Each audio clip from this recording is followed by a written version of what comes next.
We can split atoms and land robots on Mars. Yet on the Kardashev scale, we're not even Type I. Imagine having a whole planet's energy at your fingertips and still being considered a cosmic beginner. Today, we're taking a fast, mind-bending tour from Type I to Type VII, from mastering the weather to engineering galaxies and beyond. You'll see how each rung on this ladder changes everything power, culture, language, even what being human means. Some ideas sound like sci-fi fever dreams, but they're rooted in real physics and serious proposals from places like NASA, MIT, and Scientific American. Here's the promise. We'll keep the core logic of the Kardashev scale intact, what it takes to control a planet, a star, a galaxy. Then we'll layer in fresh, credible details. Fusion timelines, Dyson Swarms versus shells, O'Neill habitats, stellar engines, and why the Great Filter might lurk right in the jump from Type I to Type II. And we'll keep it fun and crystal clear, no math degree required. Think of civilization as a phone battery. Type I is learning to use every outlet in your house. Sun, wind, tides, geothermal safe fusion, plus installing a smart thermostat for the whole planet. Type II is like plugging straight into the sun with a Dyson Swarm, limitless power for shipyards, cloud cities, and space gardens. Type III. That's the upgrade where your charger works in every star system you visit. By Type IV and beyond, we're asking, can you rewrite the settings of the universe itself? But power isn't the story, coordination is. The internet already hints at a Type I mindset, planetary knowledge, instant collaboration culture remixing at scale. The same tech that lights our cities can also amplify our mistakes. Climate resource rushes, AI misalignment. These are the pop quizzes on the way up. So buckle up. We'll start with Type I, what it really means, and doesn't why fusion matters. How asteroid mining fits in, and the surprising social upgrades that come with it. And if you think planet-wide power grid sounds wild, wait until you hear how a Dyson swarm turns sunrise into a civilizational button. You'd think by now, with satellites, nuclear plants, and billions of smartphones, we'd already qualify as a Type I civilization. But according to astrophysicist Nikolai Kardashev, we're still at about 0.73 on the scale. In other words, impressive, but not yet plugged into the full power of our planet. A true Type I civilization has complete control over all the energy available on its home world. Not just solar panels and wind farms, but everything: geothermal heat, ocean tides, atmospheric flows, and controlled nuclear fusion. Think of it as Earth running on 100% clean, optimized planet-wide energy. In that world, weather isn't a hazard, it's a feature. Hurricanes could be neutralized before they form. Droughts could be ended with precision-engineered rainfall. The line between climate control and climate artistry would blur. It's not sci-fi. It's an extension of technologies like cloud seeding and geoengineering scaled up and made safe by AI.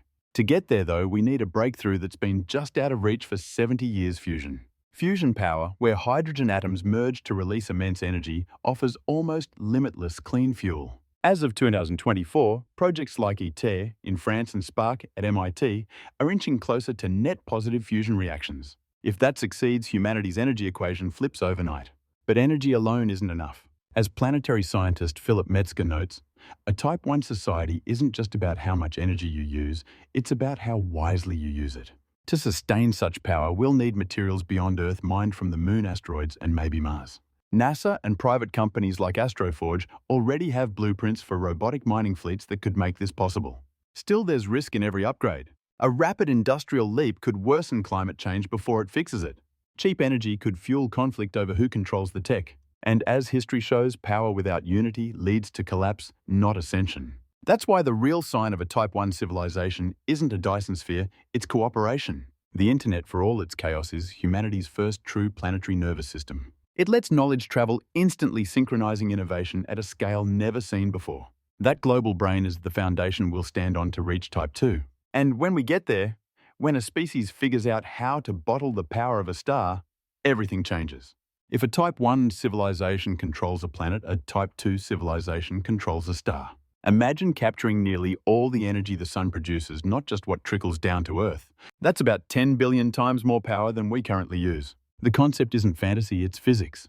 Back in 1960, physicist Freeman Dyson proposed the idea of a Dyson sphere, a colossal structure built around a star to collect its energy. While a solid shell would collapse under its own gravity, a Dyson swarm, a fleet of millions of solar satellites orbiting in harmony, is far more realistic. Think of it as a glittering halo of mirrors and collectors turning sunlight into civilization-grade electricity. With this much energy, humanity could do things that sound like magic today. Power interplanetary travel as easily as we now take flights. Terraform Mars into a second Earth. Build massive orbital habitats known as O'Neill cylinders. Rotating megastructures that simulate gravity and could house millions. According to NASA's Jet Propulsion Lab building, even a partial Dyson Swarm would require materials equivalent to dismantling Mercury. But asteroid mining might make it achievable over centuries, not millennia. However, this leap comes with a chilling question: the Great Filter.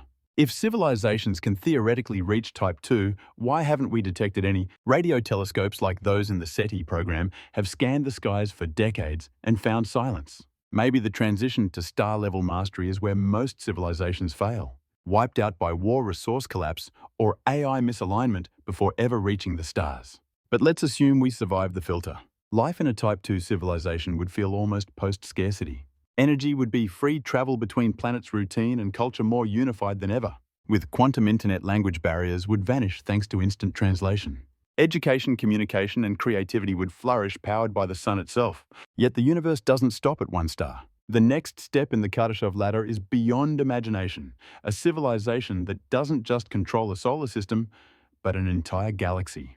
And if you think Dyson Swarms are big, wait until you hear about stellar engines that can move entire stars like cosmic tugboats. If a Type II civilization commands a star, a Type III civilization commands billions of them. This is the point where engineering becomes cosmic architecture. Imagine a civilization so advanced it can harness the power of an entire galaxy. Every star, every planet, every black hole like an orchestra of energy. In this stage, energy isn't scarce. It's the currency of creation. A Type III society would likely use Dyson Swarms on multiple stars, creating shimmering networks of light visible across galaxies. They might even manipulate stellar systems themselves, moving suns closer or farther apart, using stellar engines, massive machines capable of steering stars through space by redirecting their radiation output. But how could anyone use that much energy? One answer: computation. Scientists like Anders Sandberg at Oxford propose the idea of the Matrioshka Brain, a nested series of Dyson spheres, each layer capturing more energy to power unimaginable computing power. It would turn a star into a galaxy-sized supercomputer capable of simulating entire universes, or maybe even reality itself. And then there's the wildest possibility: harvesting black holes. Through the Penrose process, energy could be extracted from a rotating black hole's ergosphere. Combine that with Hawking radiation, and black holes become the ultimate power plants, compact, eternal, and terrifyingly efficient. In a Type III civilization, AI and consciousness could merge. Post-biological life might spread across star systems, transferring minds into data streams or digital environments. A single being could exist simultaneously across multiple solar systems, an interstellar consciousness surfing through space-time. And here's the philosophical twist: at that level, individuality might fade. Civilizations could become collective intelligences, their minds distributed across the stars. A galactic web of thought and creativity, an ecosystem of intelligence so vast it could sculpt galaxies as art. But even a galaxy has limits. Beyond it lie trillions more scattered across a cosmic ocean. So what happens when a civilization decides the galaxy isn't enough, when it wants to control the universe itself? At this point, we've gone from controlling a planet to mastering a galaxy. But a Type IV civilization takes one more impossible leap, harnessing the energy of the entire universe itself. That means not just the visible stars and galaxies, but the dark matter and dark energy that make up 95% of everything. Imagine tapping into the quantum fabric of reality, bending the rules of space-time and physics the way we bend metal. In this realm, universal scale engineering becomes possible. Civilizations could ignite or extinguish stars, merge galaxies on purpose, or even build structures that span light years. They might use gravitational waves or neutrinos for communication, sending instant messages across billions of light years. No more radio waves; these beings would literally talk through the geometry of space-time itself. One theory suggests they could master quantum control of the universe's basic forces: gravity, electromagnetism, the strong and weak nuclear forces. By tweaking those constants, they could create stable wormholes, reverse black holes into white holes, or even rewrite the rules that govern reality. And then there's entropy, the slow death of order in the universe. A Type IV civilization might fight it. By controlling cosmic energy on this scale, they could reverse entropy, holding back decay and keeping the universe alive indefinitely. In other words, they'd be fighting time itself. But the most mind-bending idea of all: they could create new universes. Some physicists like Mikio Kaku speculate that an advanced civilization could trigger a controlled Big Bang inside a laboratory-sized black hole, a baby universe, with its own space-time and physical laws. These cosmic architects might literally plant new realities like gardeners tending to galaxies. At this level, life may no longer be biological or even physical. A Type IV species might exist as pure information or energy flowing through quantum fields, shaping reality with thought. They'd be more like natural laws than living beings creators woven into the fabric of existence. But there's still one step higher. What if a civilization could reach beyond our universe and start to explore the multiverse itself? If a Type IV civilization plays with the physics of one universe, a Type V civilization treats the multiverse like its backyard. They wouldn't just reshape galaxies, they could hop between realities with different laws of physics. In this realm, the term engineering barely applies. These beings would practice multiversal manipulation, creating merging or editing entire universes as easily as we design computer programs. Think of a cosmic software engineer writing the code of existence. One of the most fascinating ideas here involves white holes, the theoretical opposites of black holes. While black holes consume matter and light white holes spit them out. A Type V civilization could harness these as cosmic generators, using them to recycle matter or feed newborn universes. They might also use quantum reality manipulation, altering quantum fields across dimensions to craft entire realities from scratch. The boundaries between physics and imagination blur. Each new bubble universe could have its own rules. Maybe no gravity or a universe where light moves 10 times faster. And if wormholes link black and white holes, they could serve as doorways, tunnels between universes. A Type V civilization could travel across them freely, or even build multiversal highways for information, energy, or consciousness itself.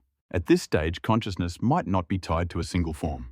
Beings could exist simultaneously across infinite dimensions, like ripples in the fabric of reality.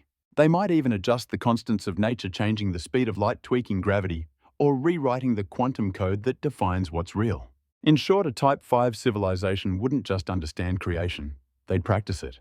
But if you think this is the peak, brace yourself. Because the next step on the Kardashev scale is where physics, time, and identity dissolve completely. By the time a civilization reaches Type VI, the word advanced loses meaning. These beings wouldn't just shape galaxies or universes, they would shape the multiverse itself. Every reality, every timeline, every possible version of existence would be part of their canvas. At this level, they could practice multiversal synthesis, merging multiple universes into new hybrid realities with customized laws of physics. Imagine blending a universe of light with one of antimatter, crafting a new cosmos that hums with perfect equilibrium. They might also master cosmic harmonization, aligning the physical constants across countless universes to create a synchronized meta-universe. In this vast network, energy and information could flow seamlessly between realities, forming a kind of cosmic internet of entire universes. And when a universe dies, when entropy wins, these beings could simply reboot it. Through a process known as cosmic resurrection, they could recycle the energy of collapsed universes into new ones, like gardeners replanting stars. The death of a cosmos would no longer be an end, just a reset. They might even manipulate time itself on a multiversal scale, creating parallel timelines, rewinding events, or running simulations of history to test different outcomes. To them, time wouldn't move forward. It would loop, split, and converge like streams in a cosmic delta. Communication between these universes would transcend physics. Using quantum entanglement that spans realities, a Type VI civilization could send thoughts, not signals. Their very awareness could ripple across dimensions, existing in multiple versions of themselves simultaneously. It's no longer about harnessing power, it's about orchestrating existence. Every universe would be a note, every law of physics a key, and they'd play the symphony of creation itself. But even this isn't the end of the Kardashev ladder, because the final step isn't about controlling universes, it's about becoming them. Here the line between civilization and existence itself disappears. A Type VII civilization doesn't just manipulate universes, it is the framework of all universes. They are no longer builders or explorers, they have become the fundamental structure through which everything that can exist does. At this stage, there's no distinction between life and law, mind and matter. These beings have transcended every scale, atomic, cosmic, multiversal, and merged with the underlying code of reality. You could say they've evolved beyond technology into pure ontology, the essence of being. A Type VII civilization would no longer reside within time or space. Instead, they might generate both, creating timelines, universes, and dimensions as expressions of thought. Their consciousness could act as the universal constant, the invisible operating system on which all realities run. In philosophical terms, they'd be the closest possible thing to what we might call God, not in a religious sense, but as the totality of existence made self-aware. They wouldn't build galaxies, their awareness would be galaxies.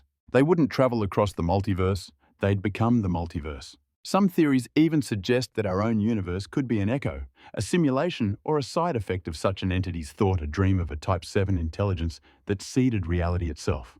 It's a humbling and exhilarating idea that consciousness at its ultimate scale and the cosmos might be the same thing. And beyond this point, there's no type to deteriorate. Because once a civilization becomes indistinguishable from existence, progress loses meaning. The Kardashev scale stops not because there's nothing left to measure, but because measurement itself dissolves. So maybe the end of the ladder isn't about more energy, more power, or more control. Maybe it's about understanding the realization that every spark of intelligence, every civilization, every curious mind asking what's next is already part of something infinite. Maybe the real purpose of the Kardashev scale isn't to show us how far we are from godhood, but to remind us that even as a Type VII civilization, we've already started climbing.